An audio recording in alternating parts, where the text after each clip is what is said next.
The judge said that at least my husband and I were still together, and when you are caring for a young person with disabilities, it is a huge strain on the marriage, and quite often they split up.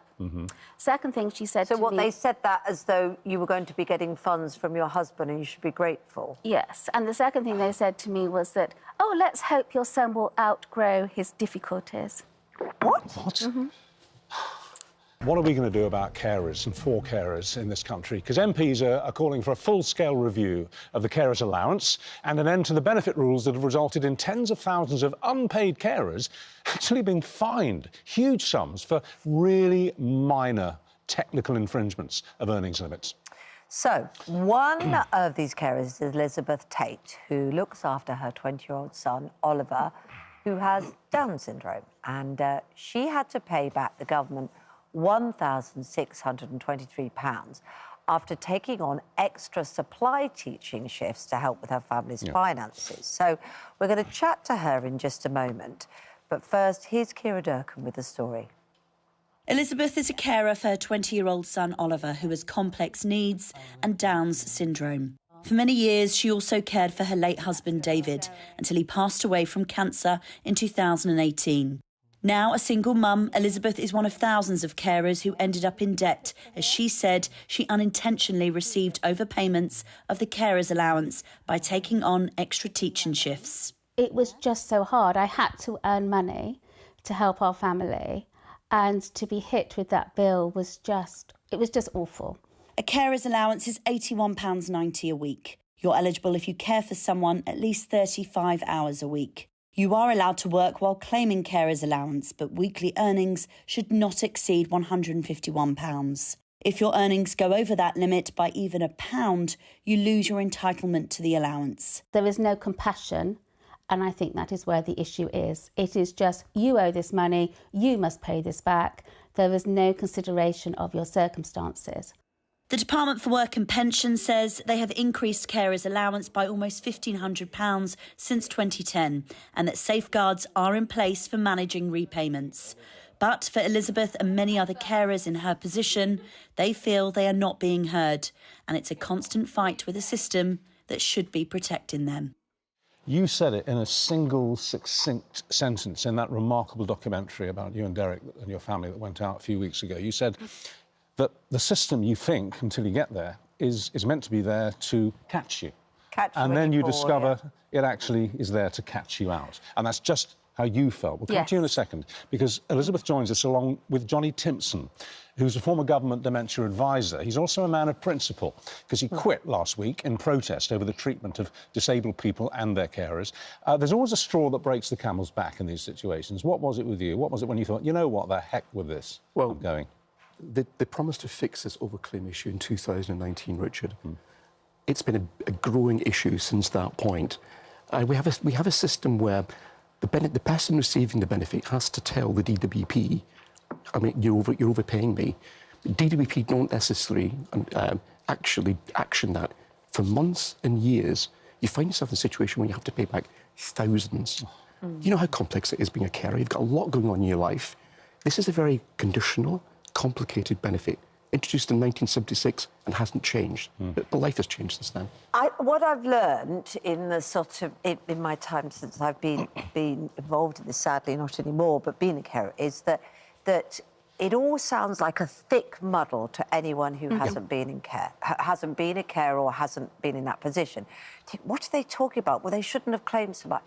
But when you're in it, the detail is overwhelming. And so we're talking, just to get to the number of it, about around £86 a week for you to care for your son, which you have no choice about. There's nobody, you know, coming to help. That is what you do out of love and because you want to. It's your responsibility. But then, of course, £86 a week doesn't go very far, does it? So you're having to work alongside that. And there's a sort of what feels like an arbitrary amount before you lose that benefit. So when did you realise that you'd done too much paid work, which was then affecting what the support you got for your unpaid work? Well, I sort of realised when I got the letter through the post and I owed £1,623. Which is a huge amount of money. is. Some people might say, well, gosh, just pay it back. Yeah. But when you're living on £86 a week, you're never going to get that, are you? Yeah. And the thing with carers' allowances, the system already knows that you're a carer because you can't claim it unless the person you are caring for is on certain disability benefits. Right. So it's all there, it's all legal, they know Yes. you're a carer. Yes. OK, so were you trying to defraud the system? No, no. Right. It was a genuine mistake because I was, at the time, my husband, who has sadly now passed away, he became unwell because he was a kidney transplant patient. Oh. And in our family, it was decided my husband would work and I would care. Because we were struggling to navigate a caring system.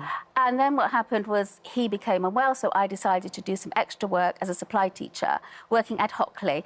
I was so busy caring, fighting the system. Sometimes I'd be up all night. I hadn't had any sleep. And it was the last thing on my mind to keep checking. I mean, just those two sentences, husband, you know, was a transplant, and I was caring for my son, and I was trying to work teaching. You don't almost... It feels like you need to say any more about how busy and overwhelmed she was. So why does this problem still keep happening, and what do you think could be done to solve it? Well, unpaid carers like Elizabeth and many out there save the taxpayer £163 billion a year. Quite. 163. Now, we know social care is in crisis. The government only spends £29 billion in social care. So these are colleagues, friends, saving the taxpayer a fortune. How do we fix it? Well, let's fix this immediate issue, have an amnesty on overpayments. Let's reform and simplify carers' benefit. Let's have a national strategy for carers.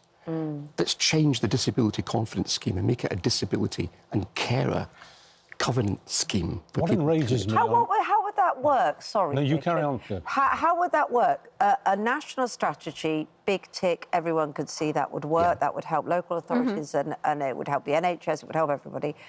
What do you mean by disability and carers covenant? Well, what I mean by that is that carers don't have a voice. Disabled people don't have much of a voice. It's hard getting employment and getting the right employment if you're disabled, and pretty tricky if you're a carer as well. Yeah. We also need the carers allowance reform so that people can work without having to continually worry about reclaim. We have 6 million people who are carers in the UK. Only 1.5 million actually claim this benefit. Many don't claim it because they're scared of this reclaim situation. Well, what I was going to say there to you was, listening to your story and what you were saying to Kate, is what really enrages me, actually, on your behalf, is not so much, although it's very important, the fact that you were suddenly presented with this virtually unpayable bill, which was through no intent on your... But the tone with which you were dealt with. There's you doing your level best to keep your life going, keep your world turning, And support 2 other people. Yeah, that's what I mean. Yeah. I mean, the whole package. You're exhausted, you're not sleeping at night, and they talk to you as if you were a fraud, didn't they? Their tone was really aggressive. It was what they said to me when I went to tribunal. What did they say? Firstly, the judge said that at least my husband and I were still together, and when you are caring for a young person with disabilities, it is a huge strain on the marriage, and quite often they split up.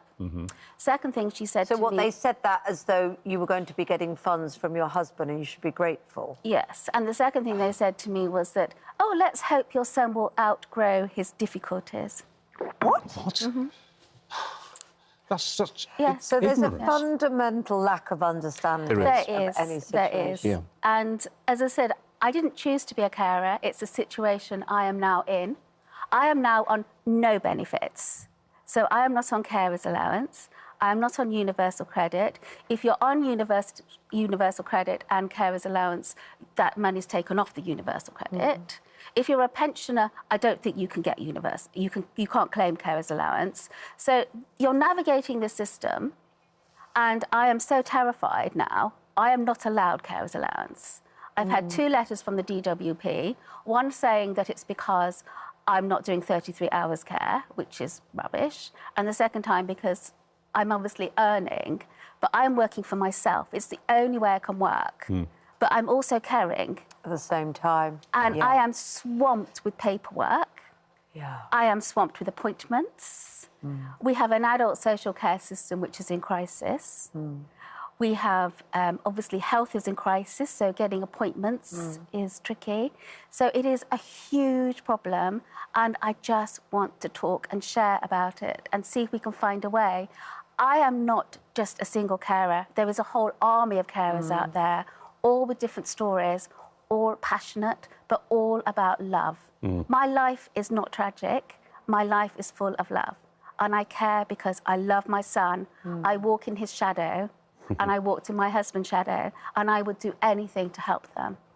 You are an absolute inspiration, and I think part of the problem, as you say, is because carers are doing a lot of their work in bedrooms, in homes, and they haven't got that big voice. No. They haven't got that big voice, and it has to change because we're not a functioning society without carers doing, you know, what they do. Well, the other thing that needs to change, Kate, is that the DWP have a vulnerable customer policy that requires the beneficiary, Elizabeth, to hold her hand up and say, "You've overpaid me."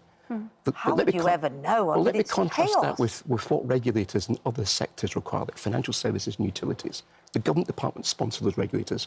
They are required to use their data, identify people that are vulnerable and intervene. Intervene quickly, nip things in the bud. Right. The DWP, we're taxpayers, we should expect the DWP to set the gold standard for vulnerable customer support, not be trailing the financial services sector. All right, well, look, that's... And that's something that could be done relatively straightforwardly. Absolutely. That's just sharing best practice. Well, that's all we have time for, but I think you exemplify the problem. You exemplify the problem. And thank you so much for coming in. And give our best wishes to your boy. I would just like to thank all the charities because they are the ones that are supporting me and other carers. Fantastic.